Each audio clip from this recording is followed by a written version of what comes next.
you were giving us the 4 areas that you immediately you would look at. So I'm saying that we don't have adequate infrastructure to take care of the number of students who are qualified to enjoy the facility. And it has brought up challenges such as parents being required to high accommodation in private accommodation in the various towns where the schools are located at a higher cost than even the school fees they are supposed to enjoy free. So there's that problem. And then the challenge of teenagers living on their own in the communities, cooking their own food and fending for themselves prematurely, which has resulted in an increase in teenage pregnancy and other social vices. So inadequate school infrastructure has created a big problem. And this government is not about solving that problem at all. And we have promised that 90 days in government, we should be able to provide the necessary infrastructure to make it possible for us to scrap the double track system. Number 2, placement. This government has messed up the placement system because of the inadequate places available, coupled with greed. They look at themselves as better than other Ghanaians. So the computerized placement system has been messed up because there is an imposition of a protocol system on top of the computerized system, which has created a complete mess. And the evidence of which was what we saw at the Black Star Square. Then number 3, funding. I cannot understand why a government that declares a sector as a priority, and yet that same government, when doing allocation of resources, seeks to divert resources from that sector to other sectors. So they are saying, they are preaching one thing on the platforms, and in terms of financial allocations, they are doing the opposite. Get Fund has been a major means of financing education in this country. What did they do with Get Fund? In one budget year, I mean the first year they came to power, what they did was to take control of the taxes that are by law designed to fund the Get Fund, and halving the money or the proceeds. To be specific, in 2017 budget, the 2.5% VAT that is designated to fund the Ghana Education Trust Fund, the allocation would have yielded 1.8 billion Ghana cedis into the Get Fund. They decided to allocate 900 million to the Get Fund, and they took the other 900 million into other sectors, which in itself is illegal, because the Get Fund was established by law and is protected by law.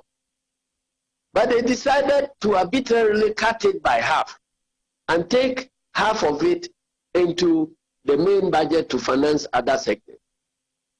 Now, as if that was not enough, then half of the 900 million, which comes out to 450 million, was disbursed towards the payment of allowances of trainee teachers, when these monies should have been obtained from the other sources. Then they deployed half of the 900 million to pay trainee teachers. So they were left with 450 million. So it meant that they couldn't pay GET Fund contractors, neither could they start new projects under the GET Fund. So all the contractors who were working on the 123 community day schools, they had to abandon site. We're lucky that we're able to finish 50. The 73 projects were left to rot. So there is a funding challenge which must be addressed. Then again, you know that even for 50 million, how many day schools it could have established? By the time we're building the E-blocks, one E-block costs us 5 million Ghana cedis.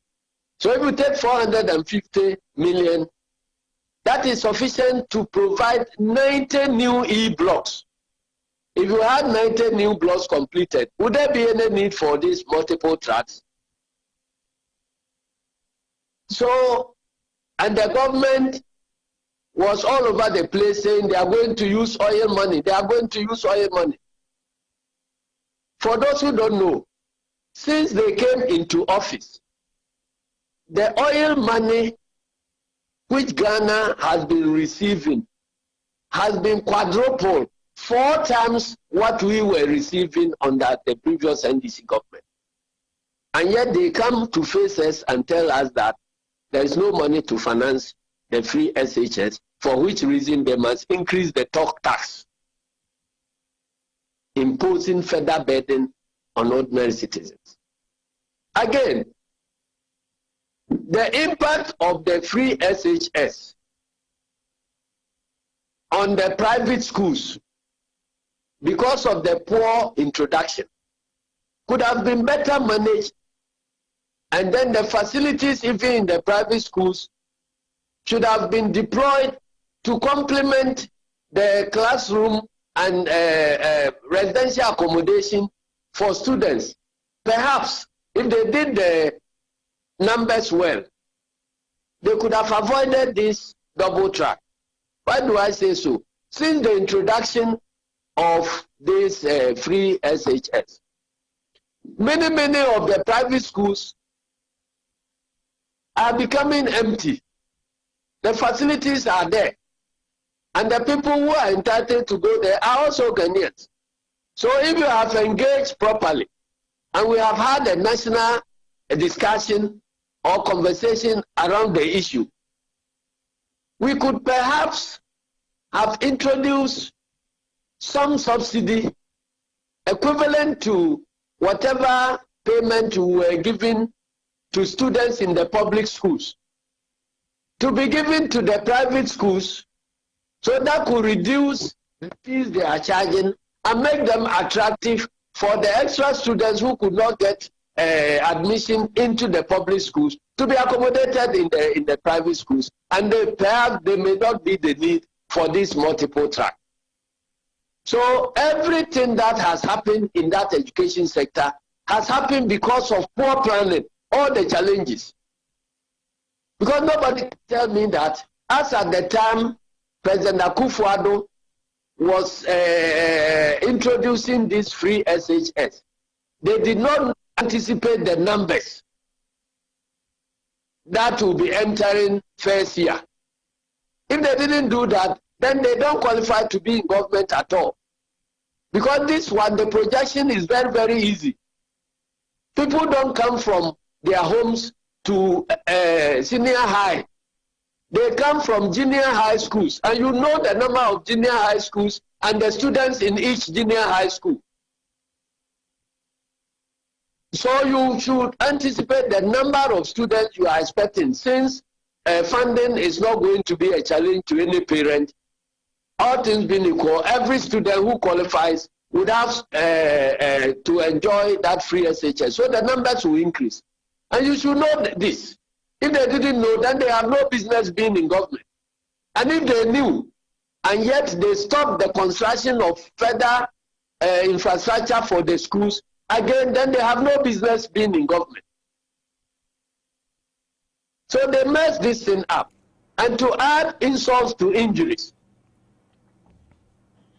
you introduce this protocol system and superimpose it on the computer selection system, such that when through the computer selection, some students are sent to certain schools and parents have procured all the prospectus. They will return to the school only to be told that they have not been admitted at all, the admission has been cancelled, and that another set of students have been brought to that school. What type of planning is this? And you heard when the government announced that people who had challenges, parents who had challenges, should bring their children to the Black Star Square for the problems to be rectified. You were all in this country, you saw what happened. The whole place was inundated with parents and kids, and it was just chaotic. And then, instead of the minister saying something sensible and comfortable to parents, you then go on radio to insult parents by alleging that those who came there were actually not parents. They were backed there by the opposition party NDC. And those who were collapsing under the heat of the sun, and little children who were collapsing under the heat of the sun. You have the courage of callousness to say that those incidents were faked just to embarrass government.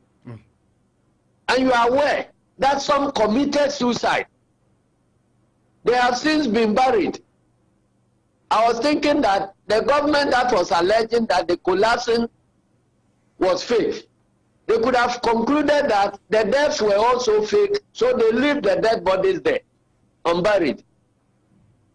If you knew that those who died were faking death, and you buried them, you have committed murder. Well, what type of government is this?